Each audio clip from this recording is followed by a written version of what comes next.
La agenda de hoy es hablar de eczema, impétigo, celulitis, erisipela, foliculitis y tricomicosis. ¿Qué son las piodermias? Viene de una raíz griega. Pio significa pus, dermia, ocasionado en la piel.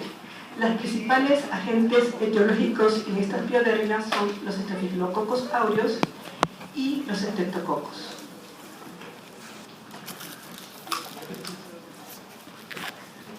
Bueno, entonces vemos acá en un listado quiénes dermatosis causadas por estafilococos aureus y quiénes causan los estreptococos. Hablemos entonces de impétigo. Es una infección cutánea superficial esencialmente epidérmica, muy común, muy frecuente, muy contagiosa. La edad depende en qué momento puedes tener. Se mencionan infecciones primarias cuando son en edades más tempranas o infecciones secundarias que pueden aparecer a cualquier edad. Se menciona que el impétigo ampollar o ampolloso puede estar presente en neonatos,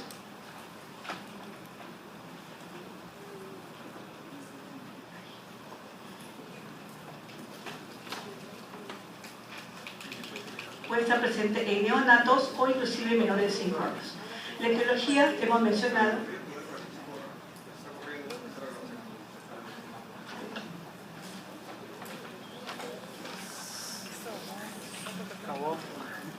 entonces, el impétigo es una patología bacteriana en piel superficial. Esto es causado principalmente por los agentes estafilococo o estreptococo o una combinación de ambas. Existe en el impétigo ampollar una toxina epidermolítica que lo produce el estafilococo aureus y esto lo que ocasiona la separación en el epidermis y el origen de las ampollas. Vemos entonces una vista clínica de impétigo. La característica es este aspecto de costras amarillentas que semejan miel. Cuando vemos estas costras de aspecto amarillento que semejan miel, ya estamos hablando de un impétigo. ¿Qué causa? Estafilococo o estreptococo. No debemos perder tiempo averiguando cuál de los dos, ya que los dos agentes son sensibles a antibióticos. Entonces, ¿cómo se ocasiona un impétigo? Generalmente es después de una lesión cutánea menor.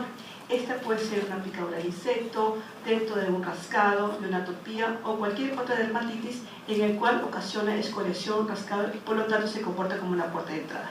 Los niños en contacto de juego o en la familia tienen una alta frecuencia de infección, ya que estas costras contienen estos microorganismos y de esta forma se contagian. Entonces, vamos a ver niños integrantes de una familia con lesiones de impétigo, muchos de ellos. Los estafilococos pueden colonizar la nariz y esto es la causa por qué podemos tener recidivas frecuentes de impétigos. Se ubican en la nariz y esto constituye así un reservorio para las siguientes infecciones cutáneas. Recordar los factores predisponentes, el aseo deficiente o climas templados, húmedos que podemos estar viviendo. Entonces, existen muchas clasificaciones de impétigo. La principal es ampolloso y no ampolloso. El impétigo ampolloso ya lo hemos visto, vamos a mencionar la principal causa del estafilococo, y el no ampolloso también llamado costroso. Las lesiones pueden ser localizadas, muy difusas y recorrer la característica que les dije, costras mielicéricas. ¿Dónde es más común? En la cara. Entonces, buscar ante impétigos recurrentes las colonizaciones generalmente en los orificios. Y de esta forma, cuando queremos tratar esto, vamos a dar cremas en esos orificios cuando veamos siempre impétigos recurrentes. No solamente la nariz puede estar afectada, sino la zona de axila, periné, espacios interdigitales en los pies.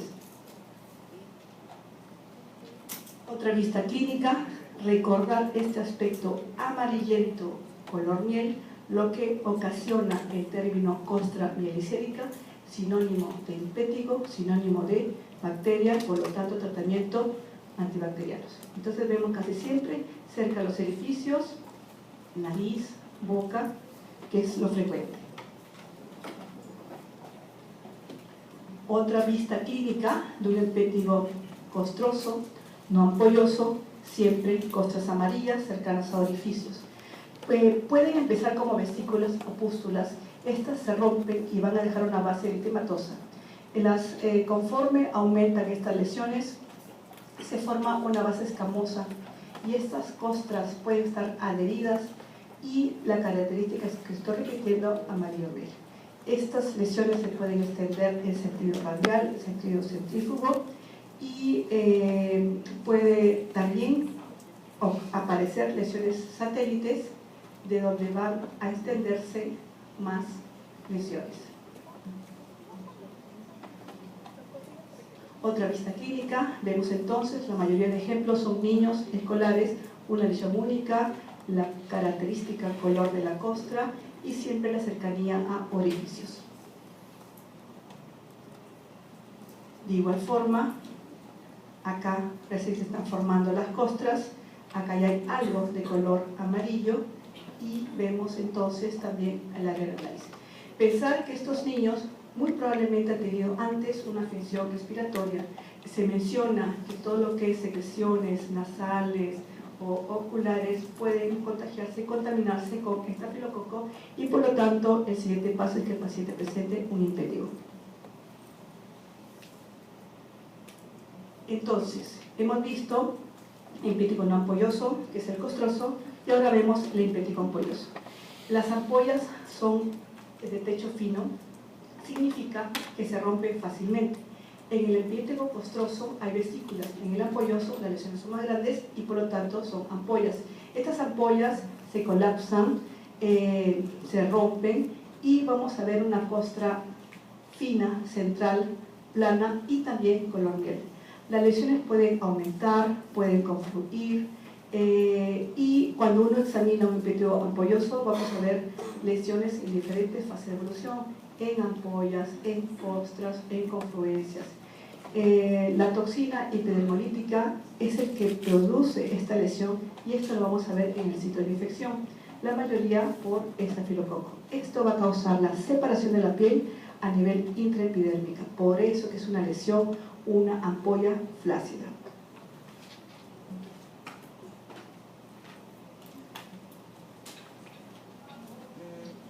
Una vista clínica de impétigo ampolloso, vemos entonces acá lesiones en diversas fases de evolución, ampollas flácidas, contenidos serosos, algunas que hayan sido, el techo se ha reventado y ya estamos viendo en otras la formación de las costras. Vemos la evolución de un impétigo de tipo ampolloso y acá en la nariz. Igual forma, los ampollosos casi siempre están en los neonatos, igual ampollas, eritema, formación ya de costras, puede curar rápido y sobre todo debemos brindar siempre un aseo y un tratamiento antibiótico o tópico y o oral. Otra vista clínica, unas ampollas como van colapsándose, pero siempre vemos de fondo la característica clínica del impétigo, ese color amarillento tipo miel. Entonces recordar qué tipo de pacientes son, la mayoría neonatos, la mayoría infantes, la mayoría escolares. La diferencia entre un impétigo vulgar o costroso y ampolloso es que el costroso podemos tener vesículas pústulas, el ampolloso ya son lesiones más grandes tipo ampollas. Ambos presentan costras mielicélicas y en el ampolloso probablemente puede haber ya un compromiso del estado general. Entonces, ¿qué es lo que vamos a pedir? Si sabemos, estamos sospechando que hay un componente bacteriano, tinción de Gram, los cultivos mostrarán qué tipo de bacteria está presente, el antibiograma es útil, la anatomía patológica vamos a encontrar a la biopsia con cocos gram positivos y recordar que donde estemos trabajando no nos esforcemos en obtener estos exámenes auxiliares. El diagnóstico principalmente es clínico y lo podemos confirmar si es que tenemos esto. Pero ya sabiendo la característica clínica de esta infección bacteriana, sabemos la etiología, que son bacterias, por lo tanto vamos a dar antibacterianos. Una vista clínica de la biopsia en un impetigo no polloso costroso. Vamos a ver acá la formación y siempre es en la parte superficial. Esto es epidermis, esto es dermis, por lo tanto está la lesión acá arriba. Un impetigo polloso, vemos la ampolla donde se ha formado en la parte superficial, en la capa superior del epidermis, puede ser subcórneo. Entonces, ¿qué es lo que vamos a hacer? Si tenemos lesiones típicas, características, acá ya en fase de descamación, recordar que esto es muy contagioso, vamos a brindar tratamiento tópico. ¿Qué usamos? Mupirocinas, neomicinas, ácido fucídico, y si es necesario antibióticos orales, la mayoría va a ser las penicilinas. Esto es lo que vamos a hacer. En enfermedades recurrentes que les va a tocar, niños que mejoran de pronto en 2 o 3 semanas de nuevo infectivo, ¿qué es lo que van a hacer? Crema, mupirocina en los orificios. Podemos poner acá, cercana a la boca. ¿Cuántas veces? 2 veces al día por 5 días al mes por varios meses. Y van a ver esa forma, cerca orificios, oreja, nariz, axila, de repente la zona del ano poquito, y van a ver que esos niños van a mejorar. Esto les va a pasar, a todos nos ha pasado en enfermedades recurrentes. ¿Por qué? Porque el reservorio está acá, la mayoría está ahí, por lo tanto vuelve a enfermarse. Otra vista clínica, la prevención, entonces el aseo, el baño diario, se utiliza inclusive peróxido de benzoilo, que es un producto muy útil en acné, también nos sirve porque es bacteriostático. Pero es integrante de la familia. La limpieza frecuente que lo hacemos todos nosotros con el alcohol en gel es muy aconsejable. Y existe una complicación que es la nefritis aguda, causada por una cepa nefritógena de estreptococos. Felizmente la incidencia de esto es bajo, algunos autores dicen 2 al 5, otros entre el 10 y el 15%. Avancemos entonces con infecciones bacterianas. Hemos visto impetigo, ahorita vamos a ver lo que es celulitis. Estamos avanzando impetigo en la parte superior de la piel, y celulitis, que es una enfermedad mucho más profunda, donde está la patología entre la dermis y el tejido subcutáneo. Vemos acá una vista de una miembro inferior, una piel eritematosa, un borde poco definido y la presencia de una ampolla. Esta es una vista clínica de celulitis.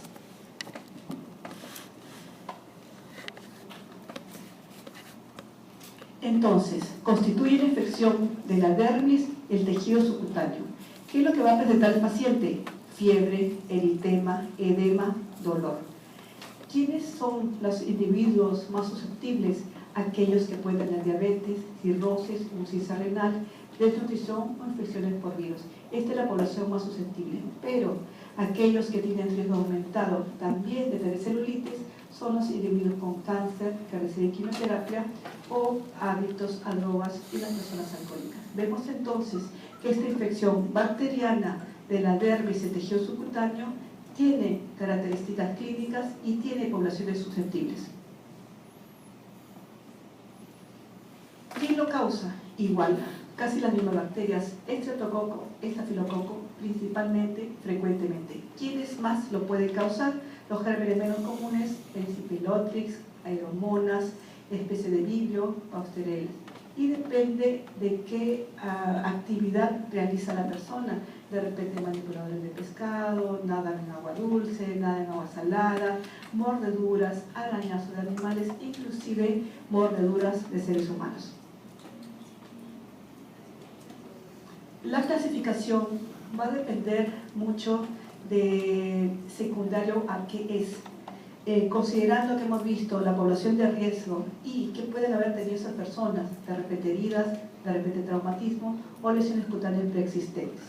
Si son personas que tienen eczemas o laceraciones, úlceras de decúbito, quemaduras, celulitis postquirúrgica, vemos entonces acá el listado de agentes bacterianos que pueden causar.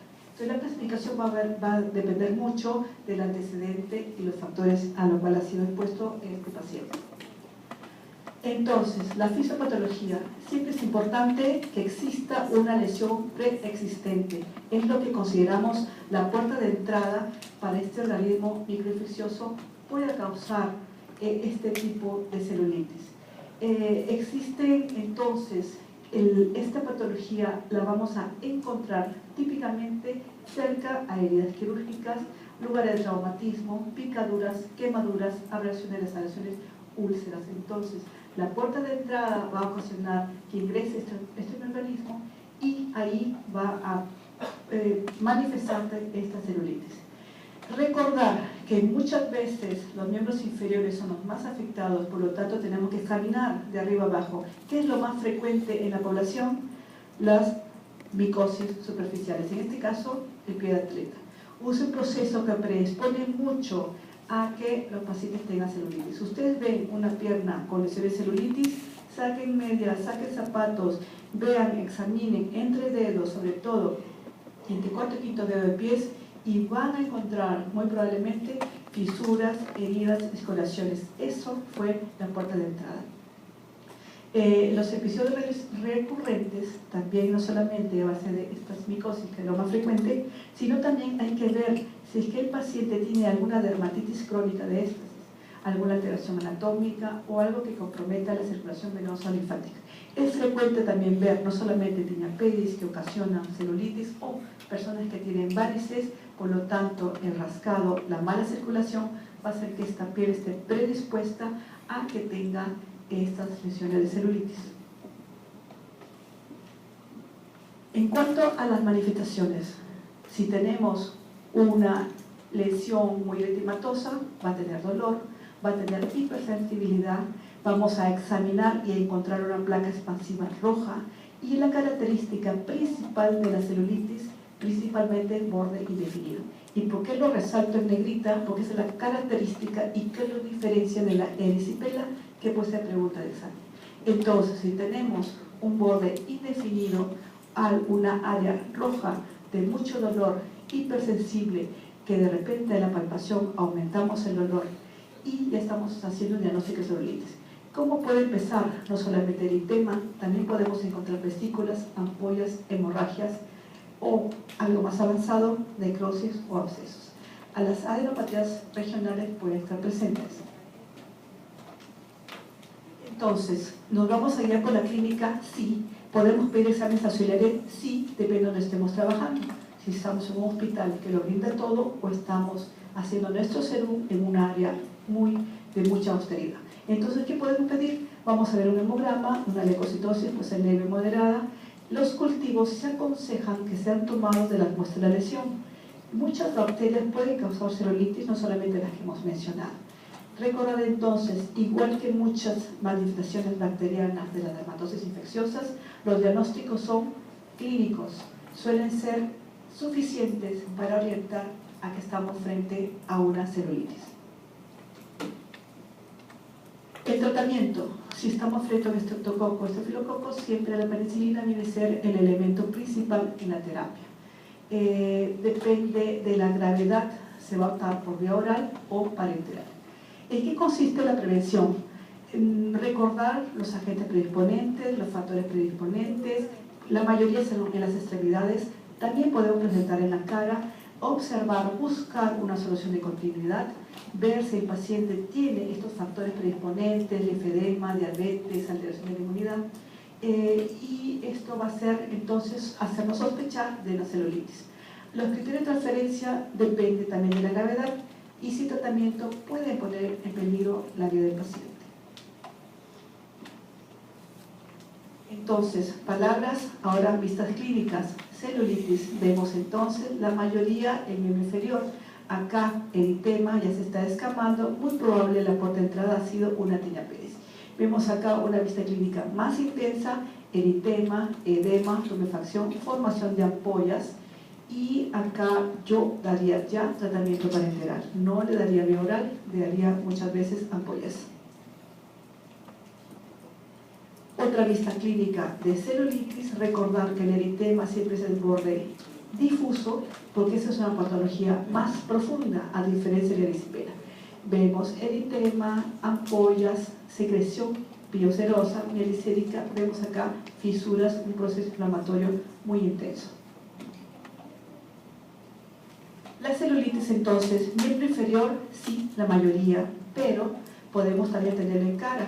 Y aquí suelen originarse, como la mayoría de infecciones bacterianas, una puerta de entrada, una solución de continuidad que puede haber sido esta. ¿Qué vamos a ver?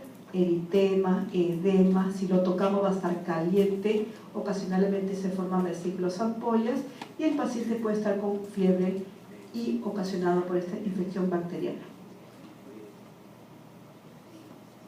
Una vista clínica de acercamiento en el cual estamos dando énfasis a las características de esta celulitis periorbitaria. Entonces, sigamos con infecciones bacterianas. Hemos hecho impetigo, superficial, celulitis, dermis profunda y ahora dermoepidérmicas, un poquito más arriba. Erisipela y ectima, infecciones bacterianas, pero no tan profundas, a nivel dermoepidérmicas. Entonces, erisipela, ¿qué es la erisipela? Siempre escuchamos, me fui a la playa y tengo erisipela. No, eso no es erisipela. Erisipela es una infección bacteriana. Por lo tanto, acá es una infección más superficial en la área de la dermis. También puede llegar a ser tejido subcutáneo, pero área superficial. Los márgenes están bien delimitados, a diferencia de la celulitis. Generalmente es esto, no siempre se cumple, pero casi un 90% erisipela tiene bordes bien delimitados. ¿Por qué? Porque es una infección bacteriana más superficial, a diferencia de la celulitis, que es una infección bacteriana más profunda. Si tenemos pacientes que tienen dificultades venosas, esto puede ser frecuente en ellos, que tengan este tipo de erisipela. La etiología, el 80% por estreptococos y otros agentes, estafilococos, neumococos y listado de acá. Entonces vemos esta predilección de estafilococos, estreptococos causante de esta dermatosis bacteriana. Siempre entonces es necesario la presencia de una solución de continuidad en el cual el organismo va a poder penetrar en la piel. A consecuencia de una tiñapecia periginezada, igual, el mismo origen que la celulitis. A través de las vías linfáticas o hematógenas pueden producirse focos a distancia, ejemplo, en estos lugares. Entonces, dando énfasis que tanto erisipela como celulitis podemos encontrarlas en las extremidades inferiores o en las mejillas, pero eso no es 90%, también podemos encontrar en otras áreas. El paciente, ¿de qué se va a quejar? Ardor, prurito, hipersensibilidad al tacto, y el dolor puede ser moderado o intenso.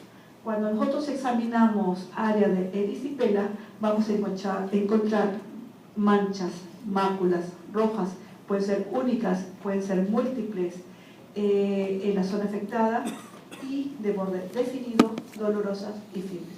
¿Qué puede pasar?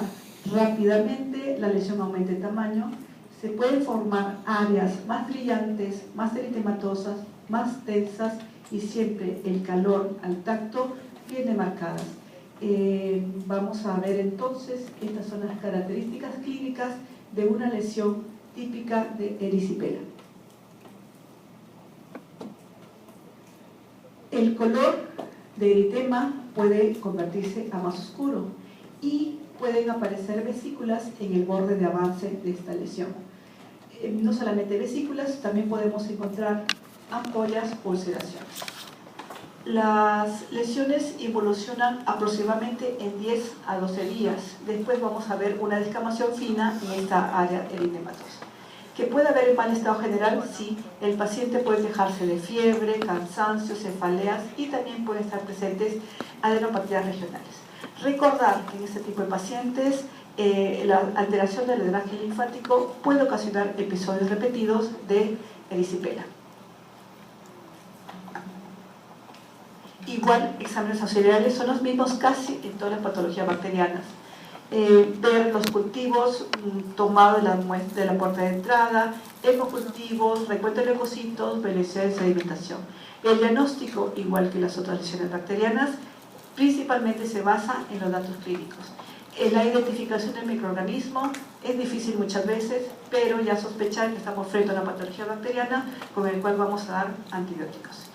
La diferencia de erisipela y celulitis está en los bordes netos y elevados y los frecuentes trayectos linfáticos característicos de erisipela. Muchas veces el límite entre celulitis y erisipela es poco difícil definirlo, si estoy frente a una erisipela, frente a una celulitis.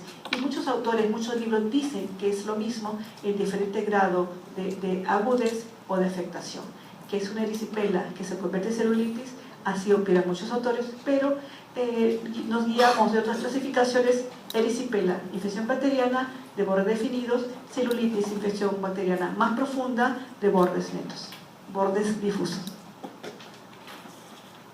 Ejemplo entonces de erisipela, recuerden las vistas clínicas de celulitis muy similares. Nomás damos énfasis a este borde más definido, por lo que ocasiona denominamos eritema de erisipela.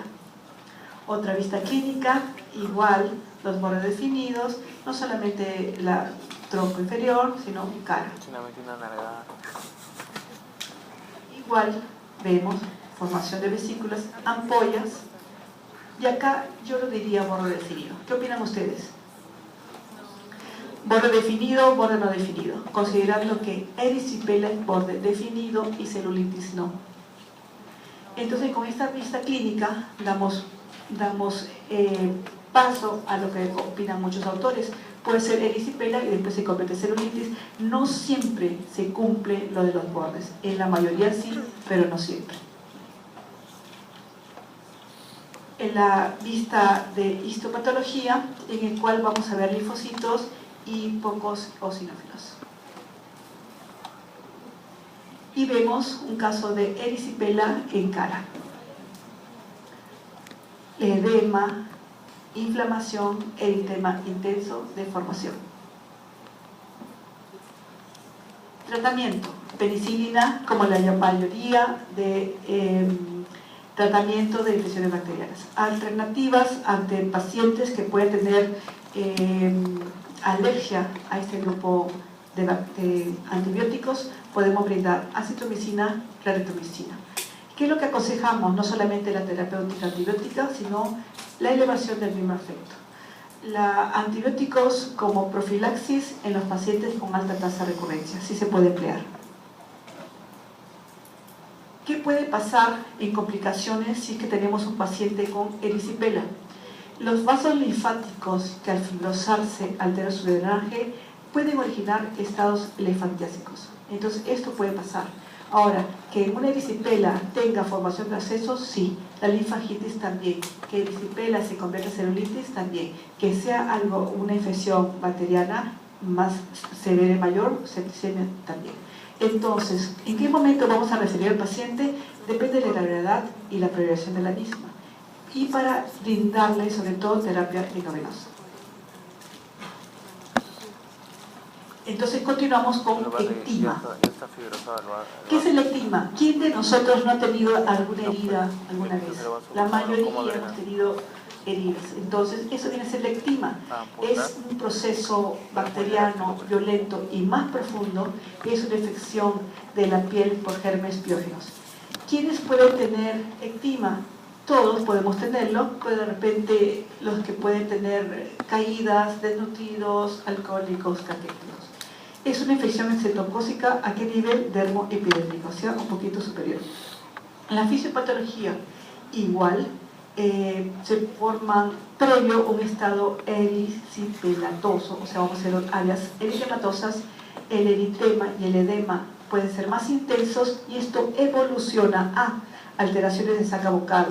Esto, la imagen que vamos a ver son los bordes de la herida elevadas y muy evidentes. Y esto, imagen de saca bucal, vamos a poder observar en el fondo de el tejido celular subcutáneo. El enrojecimiento de la pierna es frecuente, porque tanto celulitis como ectima dan en miembros inferiores. Entonces vamos a ver áreas eritematosas y después pueden aparecer ampollas, pústulas, pronto se abren, se producen las ulceraciones profundas y vamos a ver un exudado y un fondo sucio. Y la característica del ectima, esos bordes cortados a pico. ¿Puede ser doloroso? Sí. ¿Cuánto puede durar? Larga duración también. Entonces, es lo que le digo. ¿Quién no ha tenido alguna herida? Todos. La mayoría en alguna etapa de nuestra vida. Viene a ser una herida, el borde muy definido y elevado, fondo oscuro, puede ser un fondo sucio, y lo importante, vean acá cómo están los bordes elevados. Ya está cicatrizando, siempre sigue el fondo oscuro y los bordes elevados, no solamente elevados, sino con halo eritematoso. Una vista de acercamiento de un ectima. Y acá ya está cicatrizando y vemos una costra también amarillenta, media mielicérica. Bordes elevados, la úlcera y la costra central. Vemos entonces un paciente con aspecto demacrado, probablemente presenta alguna patología subyacente, por lo tanto su piel es más susceptible a formar heridas tipo ectima.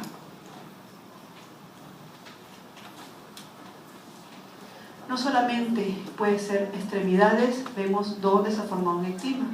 Igual ya está, hay una celulitis previa y acá la formación del ectima. Entonces, es una patología que puede invadir epidermis y dermis. Acá vemos la característica clínica y debemos saber que el origen etiológico es bacteria, por lo tanto vamos a dar antibacterianos. Exámenes auxiliares los mismos, Gram, los cultivos podemos hacerlo. El diagnóstico, igual que los anteriores, el cuadro clínico suele ser suficiente para orientarnos que estamos frente a un paciente que tiene ectima. Tratamiento, la penicilina sigue siendo la medicina de elección debido a que el estreptococo puede causar estas lesiones sensibles a penicilinas. Pueden ser orales o parenterales y sin tratamiento pueden seguir estos ectimas un curso crónico lento. La prevención debe observarse corrigiendo factores locales predisponentes, igual la transferencia dependiendo de la gravedad y podemos hospitalizar. Entonces, tratamiento para las enfermedades bacterianas, igual acá hay un pequeño resumen, pueden ser antibióticos sistémicos a base de penicilinas, sulfas o alejas a la penicilina, eritromicina, tetraciclinas, cefalosporinas. Quinolonas también empleamos y cuando el paciente tiene ya alteración del área linfática, se le brinda reposo y vendas compresivas. Entonces, sigamos con las infecciones bacterianas. Hemos visto parte superior, impéndigos, celulitis más profundo, erisipela más superficial, ectima en términos medios, y cuando el folículo pilosebáceo está afectado por infección bacteriana, entonces vamos a presentar dos tipos de lesiones, foliculitis o furunculosis. Esto va a depender del tamaño. Foliculitis, áreas más pequeñas, furunculosis, áreas más grandes.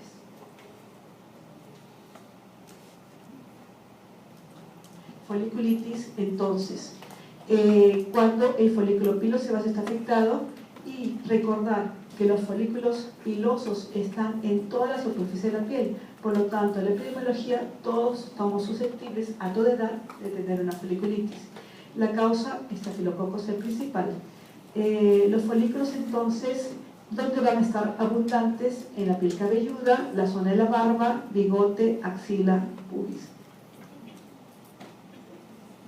Estos son los sitios más afectados por foliculitis. Vamos a hacer entonces que va a una reacción inflamatoria perifolicular. Clasificaciones, la principal, foliculitis de la barba, nos orientamos sitio anatómico barba, o foliculitis de la nuca atrás. Queloidea, porque deja cicatrices elevadas.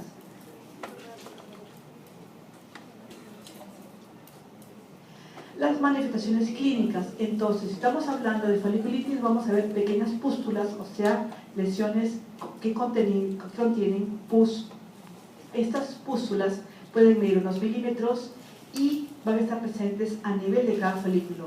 en ocasiones dejan atravesar el pelo.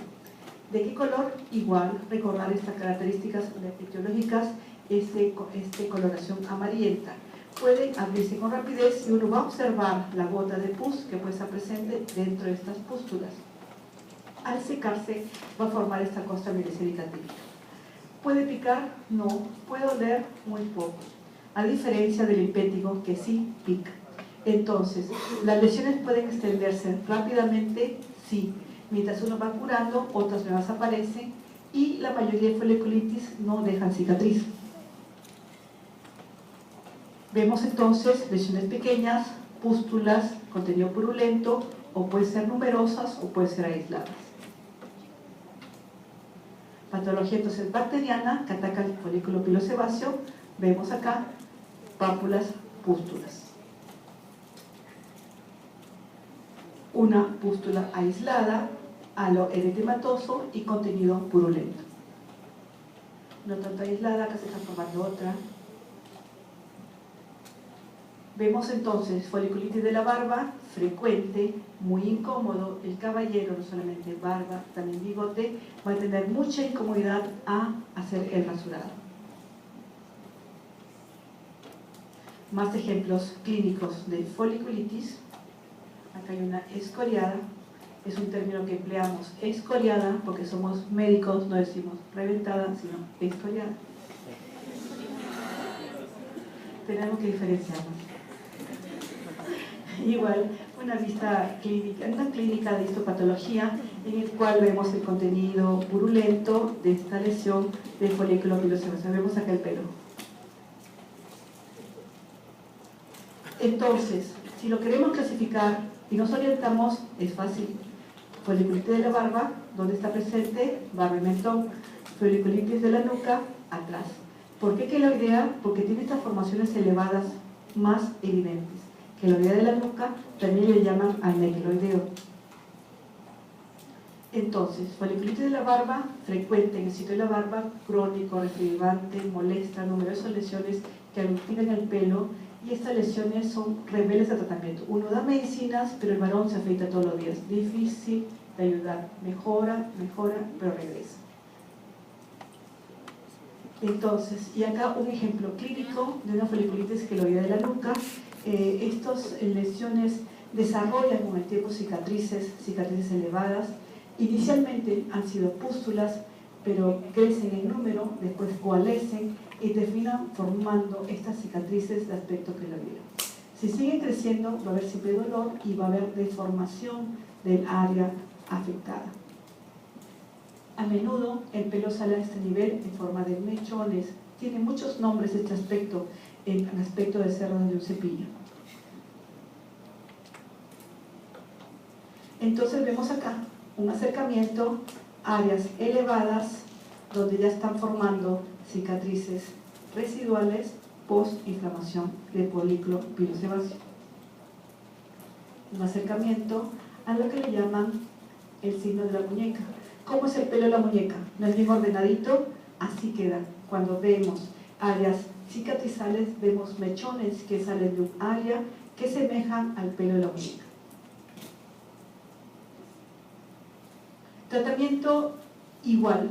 Usamos soluciones secantes a base de cobre, solución de buró, solución de Ligur. Podemos usar soluciones yodadas, cremas con antibióticos vía oral, corregir situaciones que pueden favorecer la presencia de esta infección del folículo piloso a nivel de la nuca, ver si el paciente presenta otro tipo de enfermedades tipo diabetes o inmunosupresión. Esto es un cuadro que nos ilustra mucho los diagnósticos, el germen frecuente que lo causa, dónde está ubicado, las lesiones elementales que podemos observar y la capa de piel afectada. Entonces hoy hemos hablado de impétigo, ampolloso, foliculitis, erisipela, ectima. Entonces, ya avanzando bastante en la exposición, vemos infecciones bacterianas en la superficie del estrato córneo, o sea, mucho más arriba de la piel. Y también podemos ubicar los folículos pilosos. Hablamos de eritrasma, ejemplo de eritrasma, queratosis punctata en usted y la tricomicosis. 3 ejemplos de infecciones bacterianas a nivel estrato-córneo, sobre todo bacterianas. ¿Nos podemos confundir? ¿Acá hay un hongo? No. Pero si tenemos alguna duda, prueba terapéutica, le das crema antimicótica, no mejora, por lo tanto, ¿qué es? Bacteria. Y eso lo digo porque donde estemos trabajando no siempre tenemos todo. Entonces nos guiamos clínicamente, pero si no podemos, pruebas terapéuticas. Eritrazma. Eritrazma es una infección bacteriana muy superficial de la piel. Pueden tenerlo los adultos. ¿Quiénes van a estar predispuestos? Aquellas personas de sobrepeso, aquellas personas que sudan mucho, que tienen que usar zapatos y ropas muy ajustadas, depende del trabajo que realizan, los microclimas cutáneos o donde estén viviendo. Entonces, los adultos, la mayoría podemos cumplir con estos factores predisponentes. Por lo tanto, podemos estar sujetos a que tengamos una infección bacteriana muy superficial en la piel. Etiologías, la mayoría bacilos gram positivos o uno denominado el Corynebacterium minutísimo, que puede ser pregunta de examen. Entonces, eritrazma es una enfermedad ocasionada por un germen oportunista que según los factores predisponentes se convierte en patógeno. Va a depender de los factores del huésped. Si el paciente presenta maceración, hiperhidrosis, ropa sintética, obesidad. ¿En dónde va a estar ubicado? Principalmente en los pliegues. ¿Dónde? Axilas, ingles, espacios interdigitales. La mayoría vamos a observar áreas eritematosa en los pliegues con escama fina. Estas, color amarillo o eritematoso, puede ir convirtiéndose a un color café claro y luego amarillo. Entonces puede tener muchos colores según su evolución, pero lo principal es que lo vamos a encontrar en los pliegues. La sintomatología es poca, en casos muy crónicos pueden verse fisuras y lignificación. ¿Con qué nos confundimos? Con las tiñas. Entonces, es lo que le digo. Muchas veces los eritrazmas no damos el diagnóstico al inicio, sobre todo ubicado en áreas inguinales. Le hemos dado cremas antimicóticas, buen tiempo, 12 semanas, un mes, 2 meses, no mejora. ¿Qué tengo que hacer? Sospechar, ¿no? No es hongo, probablemente es un eritrazma, es una bacteria con una imagen clínica muy similar. La diferencia es que en las tiñas podemos tener límites bien activos, es lo que nos puede ayudar, pero no siempre lo vamos a ver. Entonces, la imagen clínica, eritema, borde definido, a veces no tanto, en áreas de pliegues y muy similar a una imagen clínica de una tiña. Igual, ¿qué es lo que más nos va a orientar? Si tenemos en nuestro hospital luz de Gutt, podemos ver bajo esta coloración de luz ultravioleta que contiene la luz de Gutt, vamos a ver esta piel afecta sospechosa eritrazma, este color característico rojo coral. Entonces, el examen directo a veces no es útil, podemos utilizar Frotis, Gran, Yensa, el cultivo es útil, el diagnóstico suele ser por descarte, pero si hacemos los exámenes de laboratorio, vamos a ver que haya ausencia de estructuras micóticas, por lo tanto, estamos frente a una infección bacteriana y no micótica. Lo que les digo, luz de Gutt, el color característico rojo coral. Los pliegues interdigitales, la zona axilar. Igual, ejemplos de eritrazma, eritemas, y estos bordes nos confunden mucho con una tiña. La tiña suele ser así, circinada. El eritrazma suele ser recto, pero no siempre se da. No siempre se da. Diagnóstico entonces, hallazgos clínicos y que ya hemos descartado la presencia de hongos.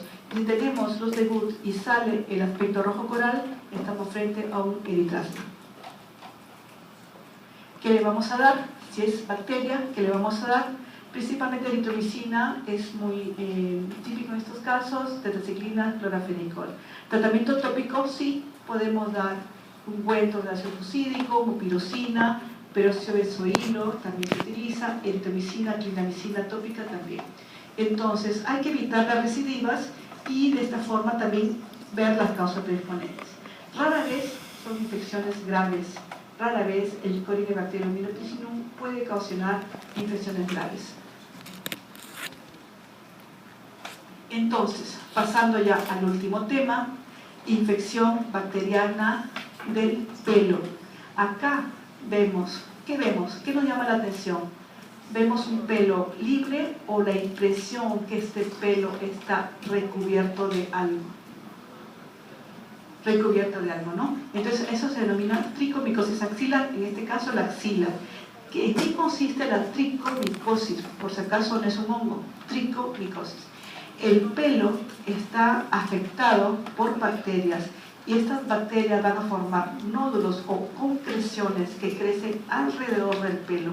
Entonces esta imagen de un pelo grueso, pero miren los colores. Entonces acá es el pelo cuya superficie externa está cubierta por estas bacterias que dan en acúmulos, nódulos o compresiones.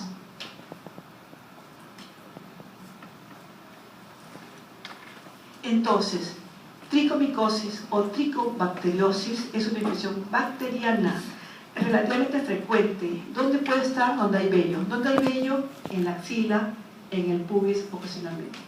¿Quiénes pueden tener esto?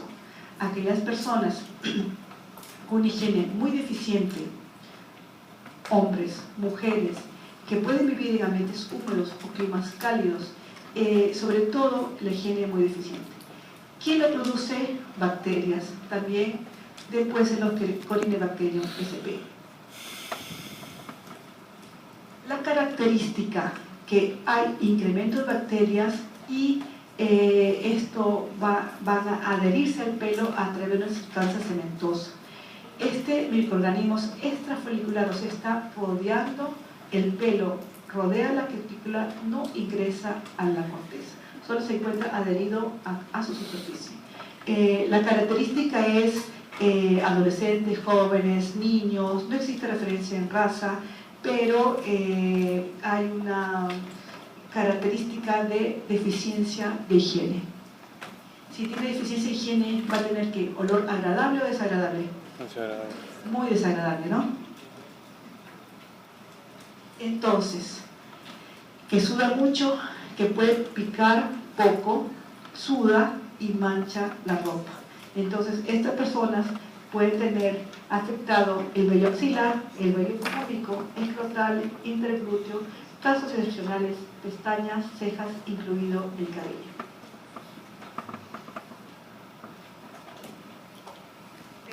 Una vista, el pelo central y todas estas concreciones le llaman, donde hay acúmulo de bacterias y restos por mala higiene.